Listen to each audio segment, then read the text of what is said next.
As we think about how do we transform education in a way that is going to enable every kid to realize their full potential, I think there's actually a lot that we can learn from the music industry, right? So if you go back to, if you're in the early 20th century and there's a song that you want to hear, your best bet is to turn on the radio and listen to the radio and hope that your song comes on. Now you have some choice in the different stations, but for the most part, there's not a lot of optionality there, and you're just hoping your song comes because music was bundled together in this sort of singular distribution system, right?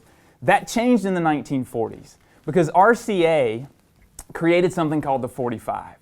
And you could now buy a 45 and get the song that you wanted to hear on the A side. The B side was probably not a very good song, but you could get what you wanted to hear on the A side because music was now being unbundled. They were taking this structure and pulling apart into its individual parts, right? But then the record companies began to really focus on producing LPs or long-playing albums.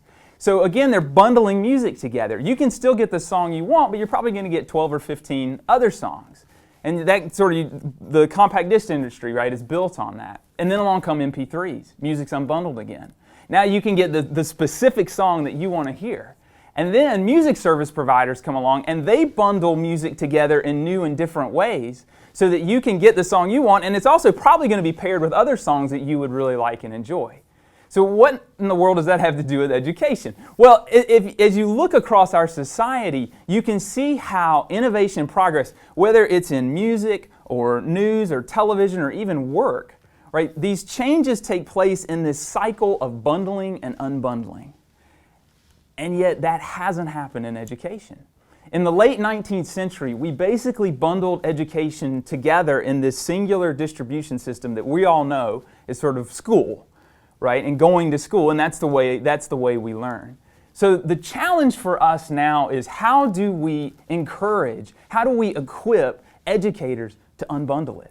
To rebundle it in different ways, to take new approaches. So that education isn't just something that you're doing in the classroom. It may not even happen in the classroom. It could happen anywhere, right? That's the thing. It's like this whole sort of wild, wild west of opportunities. What we're doing is we are reforming on the edges of a system that was really introduced in the late 19th century that remains very sort of producer, top-down oriented, as opposed to very individual kid, personalized oriented.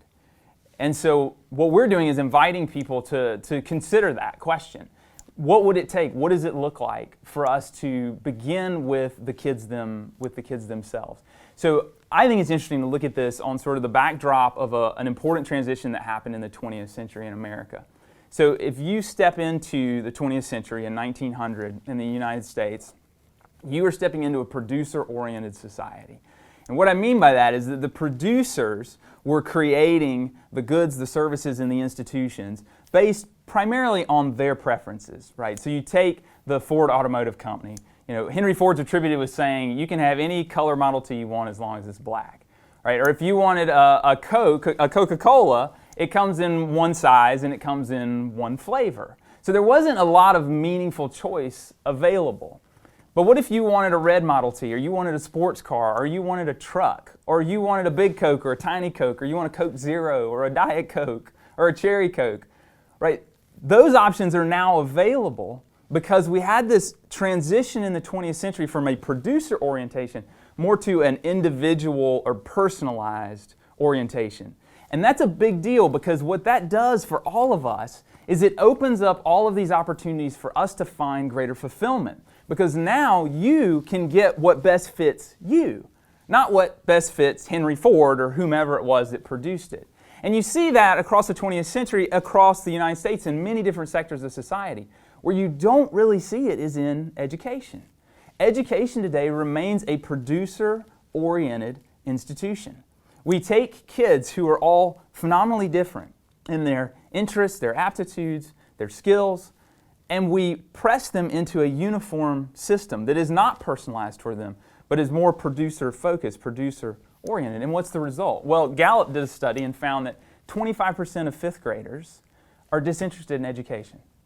By the time students are in 12th grade, they found 2/3 of them are disinterested in education.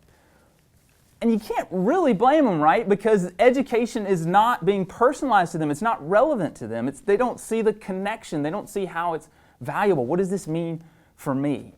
How is it that we can bring about that transition in education? That transition that we've seen across our society, where we are going to focus more on the kid who is standing in front of that teacher, sitting in front of that teacher, instead of the formula or the system that's being pressed down by the producer.